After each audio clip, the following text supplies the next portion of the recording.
Welcome to Your Food Looks Funny. I am Marcus T, and today's questionable item that we're going to be discussing is how do you know your steak is done? I'm not eating that.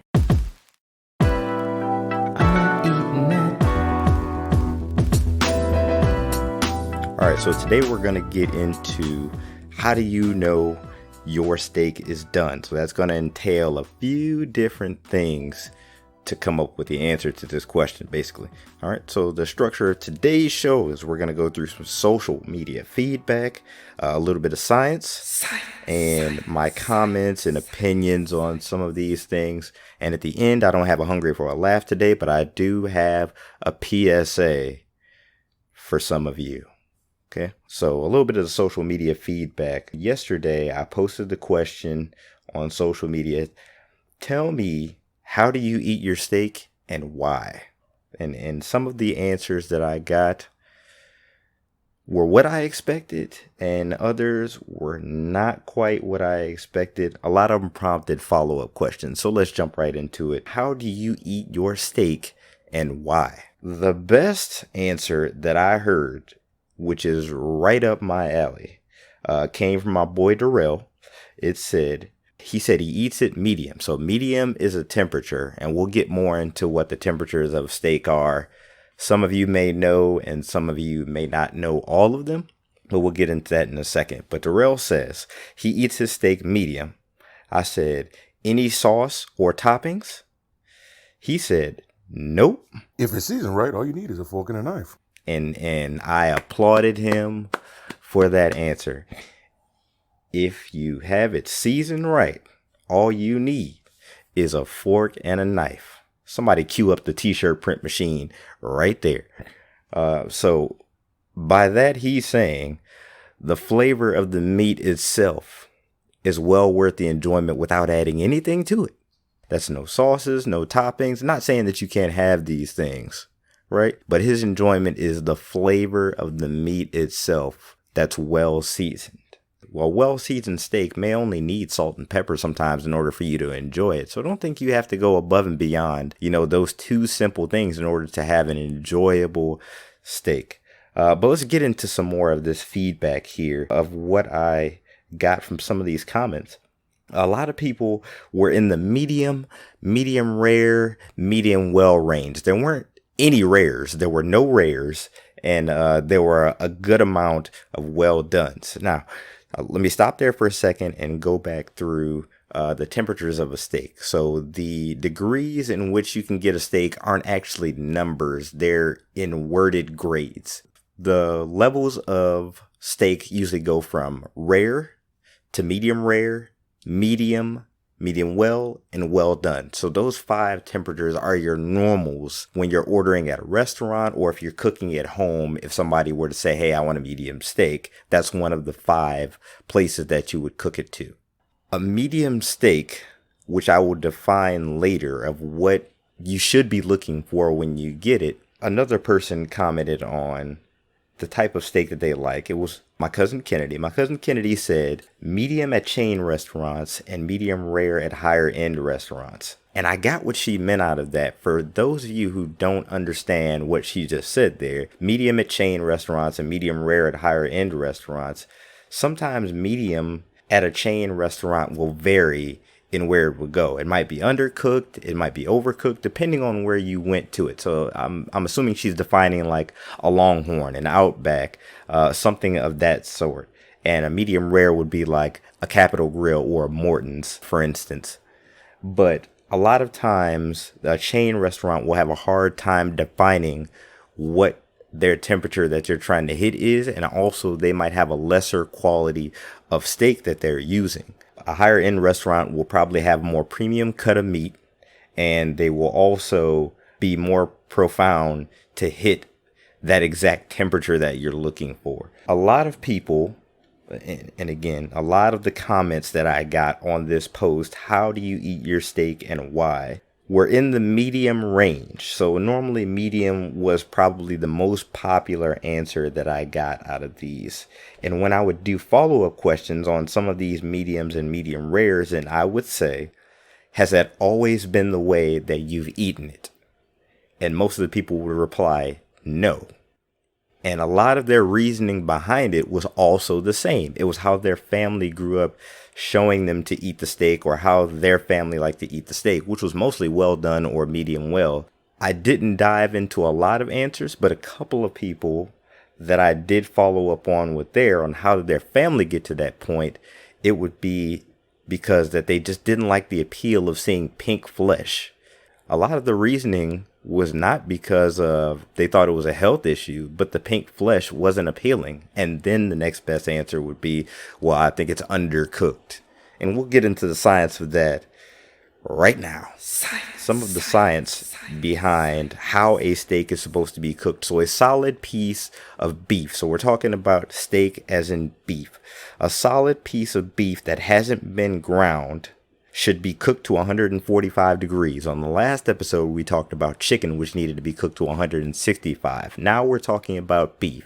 And a solid piece of steak needs to be cooked to 145 degrees Fahrenheit or 63 degrees Celsius, roughly, in order for all harmful bacteria to be eliminated from it. That's E. coli, that's staph. It also can contain certain types of salmonella, but the difference between the beef and the chicken is that it only has to be cooked to 145 instead of 165. Transitioning from the science of that into my commentary would be, here we go. You need to cook your steak to 145 to be sure that you've eliminated all harmful bacteria, but that doesn't mean you have to. That's the same thing with any other food. You don't have to cook it to these specific temperatures if you don't want to. That is your choice. That is absolutely your choice. And I understand a lot of the comments that I got. As I went through a lot of those comments, I got, you're overcooking that. I'm not eating that. That's well done. Who's eating a well done steak? I'm not eating it. Most of the time it's just harder. It's harder to get the right flavor out of it. If it's, good quality beef and you cook it to well done, you're abusing it. It's dead already, people. Don't kill it again. Okay, that's unnecessary. Again, back to 145. That's where you need to cook it in order to get rid of all harmful bacteria that could possibly give you some kind of intestinal problems that you might need some Pepto for later and a long night in the bathroom. But I digress from that. So the 145 is where you need to cook it to in order to get rid of those impurities. But you could cook it lower than that if you would like a rare or medium rare steak. And that's the point I'm trying to get to with this temperature. Normally, if you cook a steak to 145 degrees in order to get rid of the bacteria, it's going to be around a medium. And that's where I tend to eat my steak at, as a medium. I will go down sometimes to a medium rare, but normally at a medium is where I'll eat my steak. And at 145, normally that's what a 12 to 14 ounce 1-inch thick steak will be at, is that medium texture. And by medium, again, it's like a warm pink center. It's not bloody, for those of you who are old school and need the devil cooked out of your meat. A couple of the comments that I got from the social media were that just burn it. Just burn it. That they will tell the server to just burn it. Why? I mean, that's the safest way to assume that nothing is alive in that thing. But just burn it is not where I'm going with my steak.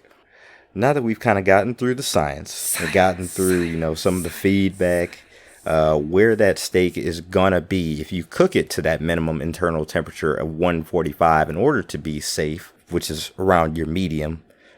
Now we'll talk about some of the misconceptions that there are about how a steak is when you order it in a restaurant. Here we go. So earlier I talked about my cousin who said she would order it medium at a chain and medium rare at a higher end restaurant. Why should there be a differentiation? Now I get that different restaurants are going to cook things different ways. Different cooks are going to define their temperatures different ways. But ultimately, with communication, all of this can be solved.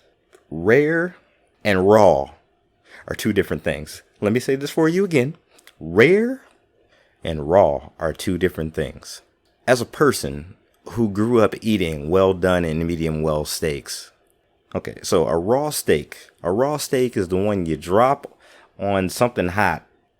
That's it. That's raw. That's still raw. That's undercooked cooked, that's still muscle fibers and everything still in there. A rare steak will have a cool red center but not be raw. It's not the same thing, and that's hard for me to describe orally, but visually it would make more sense. And I'll post pictures of what the difference of some of these things are, but they're not the same. The same thing goes with rare and medium are not the same. Just because it's pink doesn't mean it's rare. Don't define something as the same when they're different.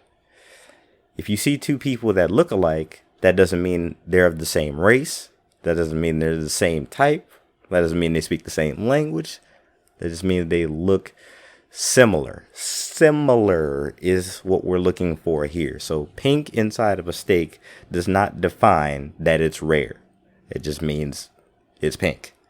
And just like we talked about in the last episode with how do you know chicken is done, looking for a color in the flesh is not going to give you the answer that you're ultimately looking for, and that's, is it safe to eat? Ultimately, that's what you're looking for when you say, is it done? Is it safe to eat? So if you marinate, like I talked about in the last episode, if you marinate chicken in certain things, mainly acids, vinegars, or lemon juices, it will change the color of the flesh. So it might not be pink anymore, but it still won't be done. It'll still be just as raw as it was before you added the acid to it. The same thing goes along with beef. If you do certain marinades or you get certain types of meat, or it's of, a different age, it might be a different color, which means the steak might be darker than you think it is, but be cooked to the same degree as a medium rare or a medium. You can't let the visual define what the steak actually is. The book is not defined by its cover on a steak, basically. So the visual may not be appealing to you, or may be more appealing if it's darker, but that doesn't define what that steak was cooked to as far as the internal temperature. You're always looking for the safety and the science behind it, not the actual look, in order to define if it was cooked properly. Like I was saying before, communication can always solve any issues that you may have at a restaurant. If you ask your server to define what kind of steak you're ordering. So for instance, if you want a medium steak, you ask your server to define what a medium steak is. They should give you an accurate description of what their kitchen is going to send out to you. So you don't want them to be set up by not knowing what the kitchen was going to give them in the first place. So the kitchen and the server have to have open communication as to what product they're going to be giving the guest. So the server needs to give you an accurate description on what that medium that you asked for is. They tell you it's a warm pink center. They know what size the steak is. Is it a 10 ounce? Is it a 12 ounce? Is it a ribeye? Is it a New York strip? Because the different cuts and different types and different qualities of meat may give you a different taste, a different texture. Again, go back and listen to my episode on texture issues. And I will also define a cool trick on one of my posts on how to tell where your steak is at if you cook it at home. A good trick that I know of, but we'll get into that on social media. Just, you want to be in open communication with that server about what you're going to be getting before you get it. So that open communication will help alleviate most of the issues that could possibly happen with you getting a steak that's undercooked or overcooked, or doesn't quite taste like you expected it to.